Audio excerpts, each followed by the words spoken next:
고린도전서 15장 3절에서 8절에 있는 말씀 제가 봉독해 드리겠습니다. 성경은 다 찾으시기 바랍니다. 다 찾으신 줄 알고 제가 봉독해 드리겠습니다. 내가 받은 것을 먼저 너희에게 전하였노니 이는 성경대로 그리스도께서 우리 죄를 위하여 죽으시고 장사 지낸 바 되었다가 성경대로 사흘 만에 다시 살아나사 게바에게 보이시고 후에 12 제자에게와 그 후에 500의 형제에게 일시에 보이셨나니 그 중에 지금까지 태반이나 살아있고 어떤 이는 잠들었으며 그 후에 야고보에게 보이셨으며 그 후에 모든 사도계와 맨 나중 만삭되지 못하여 난 자 같은 내게도 보이셨느니라. 아멘. 예수께서 가라사대 나는 부활이여 생명이니 무릇 나를 믿는 자는 죽어도 살겠고 또한 살아서 믿는 자는 영원히 죽지 아니하리라. 그분께서 말씀하셨어요. 그분의 부활을 믿고 그분의 생명됨을 믿는 자는요 죽어도 사는 역사가 나는 거예요. 또한 살아서 영원히 산 소망의 역사가 나타나는 줄 믿습니다. 예수님의 부활은요 우리의 신앙의 근본입니다. 부활은 말 그대로 예수님의 육신이 죽음에서 다시 살아난 것을 의미하죠. 예수님의 부활은요 구약 성경에 이미 예언된 그 예언의 성취이자 신약 성경의 핵심 중에 핵심이 바로 이 예수님의 부활입니다. 주님의 부활로 인하여서 우리가 구원을 받은 것이고 하나님의 사랑이 성취되었음을 증명해 주신 사건이 바로 예수님의 부활인 줄 믿습니다. 예수님께서 그 죽음에서 다시 살아나셨을 때 예수님이 하나님의 아들이신 것이 사실로 증명되는 것이고 더불어서 대속의 은혜와 그 구원 또한 하나님과 인간의 그 화해의 확인의 역사가 바로 예수님의 부활로 말미암아 이루어진 줄 믿습니다. 오늘 우리가 그 부활의 아침을 함께하고 있습니다. 이 부활의 아침에 주님의 부활을 감사하면서 예배하고 있습니다. 오늘 성령의 충만함으로 여러분들 삶에 하나님의 은혜가 충만하시기를 예수님의 이름으로 축복합니다. 예수님의 제목이요 당시 종교 지도자들은 몇 가지를 얘기했잖아요. 종교 지도자들, 유대 종교자들 편에서는 예수님의 제목을 몇 가지로 정했습니다. 그래서 고소하였던 것이지요. 아니 성전, 이렇게 예수님 당시에 제3의 성전이었던 헤롯 성전마저도 36년 동안 지어져 있지만 아직도 완공되지 아니하였던 그 헤롯 세 번째 성전을 당신께서 무너뜨리고 그것도 단 3일 만에 다시 세우시겠다고 하는 얼토당통한 말씀을 하는 것이 도대체 받아들일 수가 없었지요. 그리고 예수님이 당신을 유대의 왕으로 소개하는 것에 대하여서 유대 종교 지도자들과 사회의 지도자들은 용납할 수가 없었던 것이 아니겠습니까? 또 하나, 당신께서 하나님의 아들이래요. 이건 신성모독이에요. 신성모독. 유대 종교 지도자들의 편에 보면 이것은 말도 안 되는 신성모독의 죄인 거예요. 이런 등등의 죄목을 잡아서 예수님을 본디오 빌라도에게 고소고발하게 되지 않았습니까? 그래서 그에게 재판을 받게 되었고 결국 사형을 언도받고 십자가에 못 박히셨습니다. 그분의 십자가 양편에 강도가 함께 매달렸습니다. 즉 죄인의 죽음의 현장에 그 거룩하신 흠도 죄도 없으신 그분도 같이 달리셨다라는 것이지요. 그리고 예수님께서 마지막 숨을 거두시기 직전에 테텔레스타이 다 이루었다 하시며 눈을 감으셨습니다. 주님께서 오신 이 땅에 오신 목적을 다 이루셨다라고.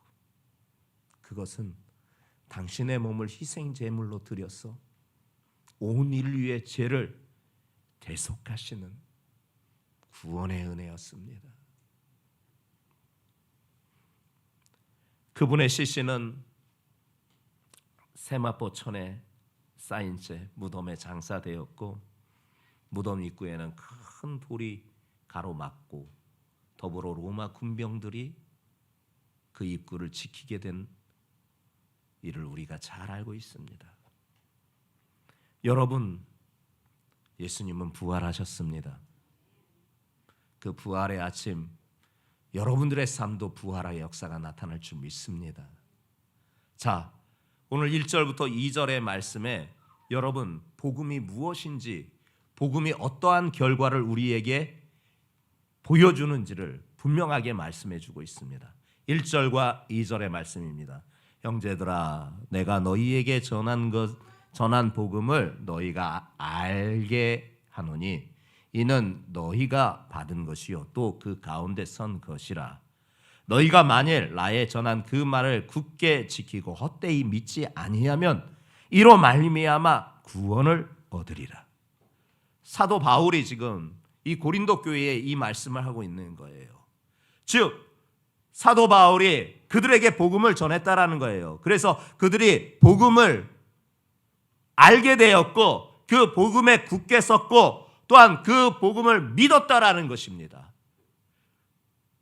왜 복음을 이와 같이 받았고 그 가운데 섰으며 그 가운데 굳게 지키고 더불어서 그 복음을 믿었느냐? 이 복음만이 구원의 역사를 이루기 때문에 그렇습니다. 복음만이 하나님의 구원을 얻게 하십니다. 복음만이 하나님의 놀라운 자녀됨의 구원에 이루는 유일한 길입니다. 그래서 복음 위에 굳게 서야 합니다. 그리고 복음을 믿어야 합니다. 그래야만 하나님의 구원이 완성되는 것입니다. 사실 사도 바울이 고린도 교회에 이렇게 말씀하게 된 배경이 있습니다. 사실 고린도 교회는 참 문제가 많은 교회였잖아요. 교회 내에 분파가 4개의 분파가 있어서 서로 분쟁하고 분열하고 다툼이 잦았던 교회가 바로 이 고린도 교회잖아요. 그것만이 아니었어요. 이 고린도 교회는 특별한 하나님의 은혜가 있어서 은사가 많이 나타났거든요. 그런데 그 은사가 도리어 남용되고 오용이 됩니다. 그로 말미암아 누군가는 영적 우월감을 갖게 되고 누군가는 영적 열등감을 갖게 돼요. 즉 은사를 입은 자들은 자신들의 영적 우월감을 나타내고 은사가 없는 사람은 도리어 영적인 열등감을 가지어서 서로가 그렇게 하나 되지 못한 모습을 갖추었던 곳이 바로 이 고린도 교회 아닙니까? 참 문제가 많은 교회였어요. 시끄러운 교회였어요. 복음에서는 참된 복음에서는 점점 더 멀어지고 그저 이 같은 인간의 욕망만을 쫓게 되는 교회의 모습이 너무나 안타까워서 예수님께서 성령에 감동하여 사도 바울에게 지금 이 말씀을 하고 있는 거예요.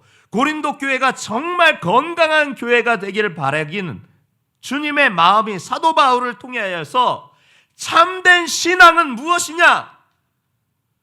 복음의 견고한 기초 위에 세워진 교회가 건강한 교회라는 거예요. 복음의 견고한 기초 위에 세워진 교회, 그 교회가 건강한 교회라는 것을 말하고 있어요. 그러면 복음의 핵심은 무엇일까요? 계속 복음 하셨는데 복음이 하나님의 구원을 받는다고 하셨는데 그럼 복음의 내용이 무엇입니까? 복음의 내용은 2가지로 요약할 수 있습니다. 예수님의 죽으심과 부활입니다. 이것이 복음입니다. 복음은 많은 내용을 담고 있겠지만 그 핵심은 예수님의 죽으심과 부활입니다. 3절, 4절 말씀을 여러분들이 확인해 보시기 바랍니다. 시작.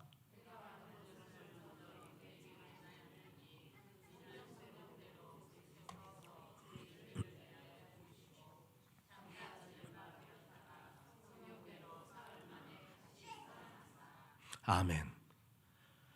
복음이 무엇이냐? 복음의 내용이 무엇이냐? 예수님이 우리와 같은 똑같은 인간의 몸을 입고 있음에도 그래서 죽음의 사망 권세 아래 있었지만 그러나 그 사망 권세를 깨고 부활하셨다라는 사실입니다. 이게 복음입니다. 우리는 그리스도를 믿습니다. 예수님을 나의 구세주로 영접하여 그분을 믿는 하나님의 자녀들입니다. 그분께서 우리의 죄를 대속하기 위해서 당신이 직접 희생제물로 죽으셨기에 우리는 더 이상 사망의 아래에 머물지 아니하고 부활의 소망을 얻게 된 것입니다. 그분께서 장사 지낸 지 사흘 만에 다시 부활하심으로 구원의 첫 열매가 됨을 보여주심으로 그분을 믿는 모든 자들이 동일하게 예수님처럼 사망의 권세 아래 머물지 않고 반드시 부활할 것이다라는, 그 부활은 생명의 부활을 할 것이라는 참 소망을 얻게 된 것입니다. 요한복음 5장 25절부터 29절 이하에 말씀하고 있지 않습니까? 모든 사람이 다 부활할 것입니다. 그런데 그 부활의 내용이 다릅니다. 생명의 부활이 있는가 하면 그렇지 못하는 사망의 부활이 있는 거예요. 그러나 하나님의 자녀들은 생명의 부활을 받게 되는 줄 믿습니다. 그 생명의 부활을 받음으로 그분께서 우리를 위하여 준비해 주신 저 영원한 안식의 나라, 저 천국으로 우리를 영접하여 주시는 줄 믿습니다. 그 예수를 믿으세요. 나를 위해 죽으시고 나를 위해 부활하신 그 예수를 믿으세요. 그리하면 구원을 얻습니다. 조건은 필요치 않습니다. 누구든지 상관없습니다. 주 예수를 믿으면 구원을 얻습니다. 로마서 10장 9절부터 10절 말씀하고 계십니다. 네가 만일 내 입으로 예수를 주로 시인하며 또 하나님께서 그를 죽은 자 가운데서 살리신 것을 네 마음에 믿으면 구원을 얻으리니 사람이 입으로 믿어 의에 이르고 사람이 마음으로 믿어 의에 이르고 입으로 시인하여 구원에 이르느니라. 더불어서 로마서 10장 13절에 분명하게 말씀하십니다. 누구든지 주의 이름을 부르는 자는 구원을 얻으리라.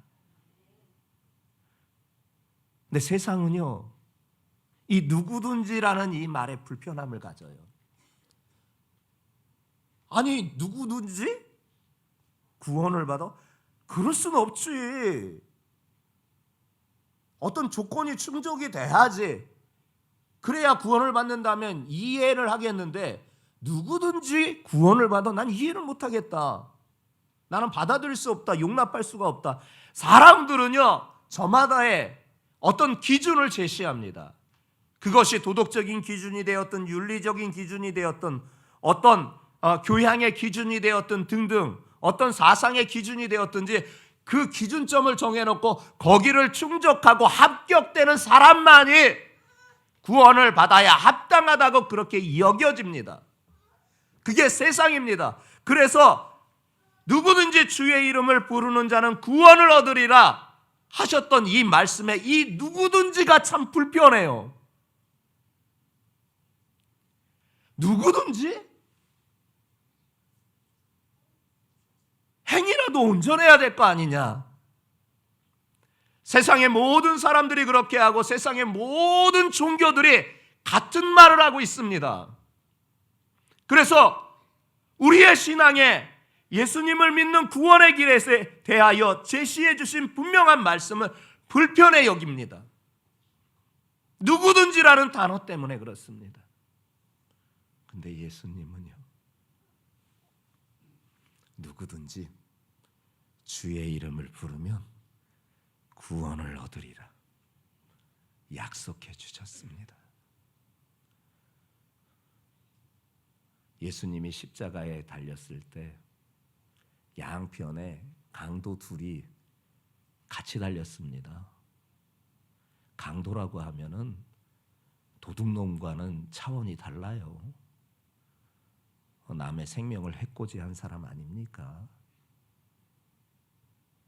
그런 사람은 십자가형의 최고형을 받는 게 당연하다고 여겨지죠. 그래서 결국 예수님이 십자가에 달렸을 때 그 양편에 그들도 역시 십자가에 달렸습니다. 근데 한편에 있었던 그 강도가 예수님 앞에 말합니다. 귀에다 대고, 네가 메시아라며, 그리스도라며, 그러면 너도 구원하고 우리를 구원해라.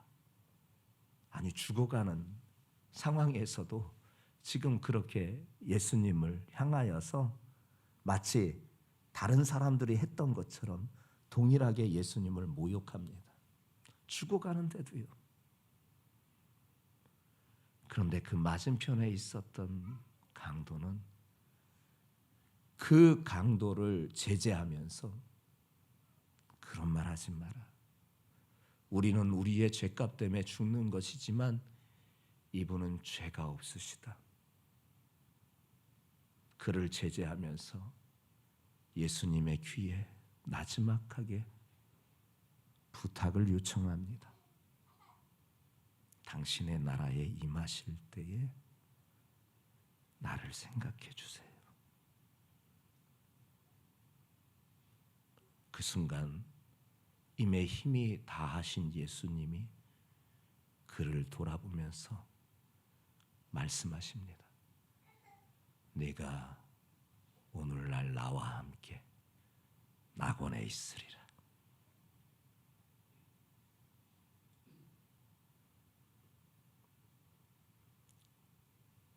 예수님을 믿으면 그 누구도 상관없이 구원을 얻습니다.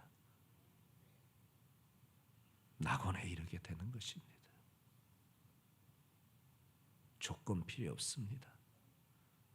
어떤 기준점에 충족되어 합격돼야만 한다 하면 아마 저와 여러분들 가운데 몇 사람이나 하나님의 구원을 받았겠습니까?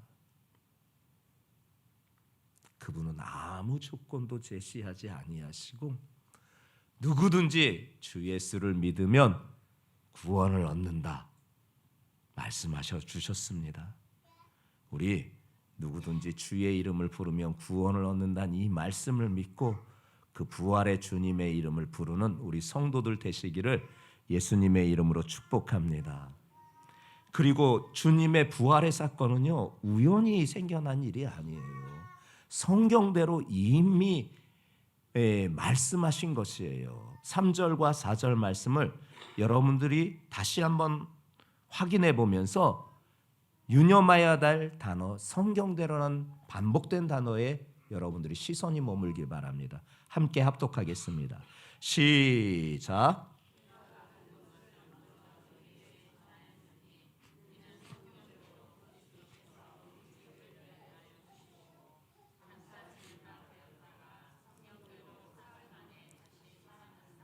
그래요. 예수님의 죽으심과 부활은요, 우연히 일어난 돌발적인 사건이 아닙니다.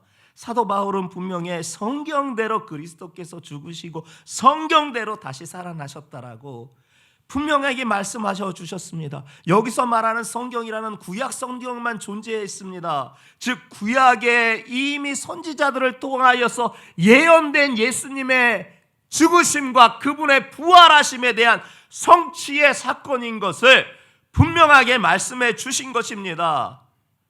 우연히 그저 돌발적으로 나타난 사건이 아닌 이미 우리를 구원하시기 위한 하나님의 원대한 계획 가운데에서 이루어진 사건이 예수님의 죽으심과 부활이라는 것입니다.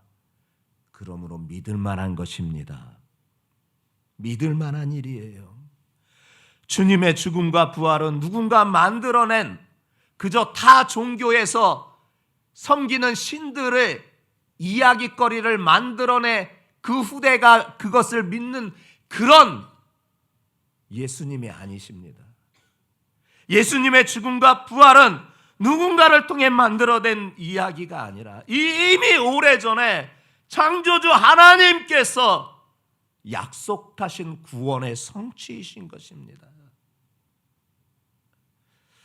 문제는요, 그 복음을 듣고 믿음을 갖게 된 사람들도 시시때때로 그 믿음이 흔들린다라는 것입니다.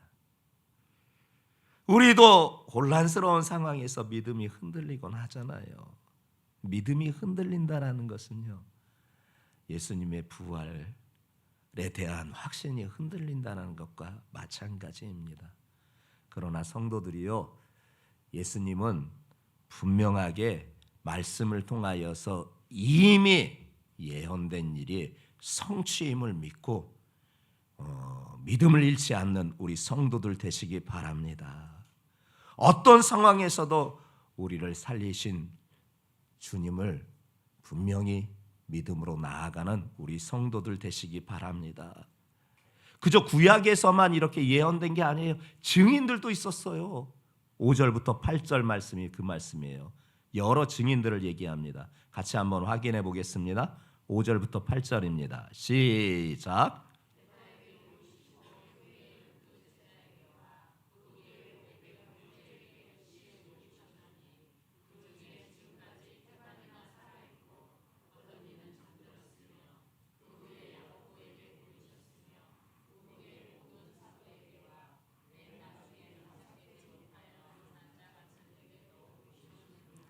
아멘. 예수님을 목격한 증인들의 증언들이 수도 없었어요. 대표적인 사람 몇 사람을 열거해요. 게바, 베드로와 또한 예수님의 12 제자들이에요. 그것뿐만이 아니에요. 예수님이 직접 부활하신 것을 500 성도들 형제들에게 직접 보이셨어요. 뿐만입니까? 바울 이 당시에도 그 사람들의 많은 사람들이 살아 있었습니다. 그 후에 예수님의 친동생이었던 야고보에게도 부활하신 예수님이 보이셨습니다. 그리고 많은 사도들에게 보이셨습니다. 더불어서 만삭되지 못하연 자기 사도 바울 자신에게도 예수님이 나타내 보여주셨다라는 겁니다. 뿐만입니까? 여인들도 보지 않았습니까? 막달라 마리아, 또한 야고보의 어머니 마리아, 또한 살로메, 예수님이 죽은 지 3일, 안식 후 첫날 되는 그날 무덤에 찾았다. 빈 무덤을 보았지 않습니까? 그때 천사들이 일러주지 않습니까? 그분은 부활하셨다고, 너희들보다 먼저 갈릴리로 가셨다고. 그 기쁜 소식을 듣고 나서 잠시 후에 예수님이 직접 그 여인들을 만나주시지 않았습니까? 이렇게 많은 사람들이 예수님의 부활의 증인으로 증언해 주었습니다. 가짜가 아니라는 겁니다. 진짜라는 것입니다. 성도들이요, 이런데도 부활의 신앙이 의심이 됩니까? 부활의 신앙의 믿음이 흔들립니까? 주님의 부활을 믿는 자는 부활의 능력을 누리게 되는 것입니다. 부활은 단순히 우리의 영과 육이 사는 것뿐만 아니라 우리의 모든 것을 다시 일으키시는 하나님의 능력인 줄 믿습니다. 주님의 부활을 믿을 때 우리의 인생은 새로워집니다. 주님의 부활을 믿을 때 하나님의 축복이 오는 것입니다. 저주가 끊어지고 하나님의 축복이 우리에게 임하는 줄 믿습니다. 성도들이여, 예수님의 부활은 종교적 가설이 아닙니다. 예수님의 부활은 사실이고 역사입니다. 그러므로 확실한 믿음을 가지고 굳건히 서시는 우리 성도들 되시기 바랍니다. 죽음을 이기시고 다시 살아나신 주님, 우리도 죽음의 현장을 이기고 반드시 다시 살아 부활의 역사를 이루는 우리 성도들 될 줄 믿습니다. 그분께서 오늘도 나의 손을 붙잡아 주시는 줄 믿습니다. 그분의 손이 짧지 않습니다. 구원하시기에 부족하지 아니하시는 줄 믿습니다. 그분의 내미신 손을 굳건히 붙잡는 우리 성도들 모두가 되어 그분의 일으키심을 따라 당장 이 자리에서 일어나는 우리 믿음의 사람들 모두 되시기를, 그래서 삶의 부활이 이루어지기를 예수님의 이름으로 축복합니다. 기도하겠습니다. 전능하신 하나님, 거룩하신 내 아버지요, 주님의 주신 말씀을 따라 우리의 신앙도 다시금 부활하게 하시고 우리의 삶도 다시금 변화되는 역사가 나타나게 주님 축복하여 주시옵소서. 예수님의 이름으로 기도합니다. 아멘.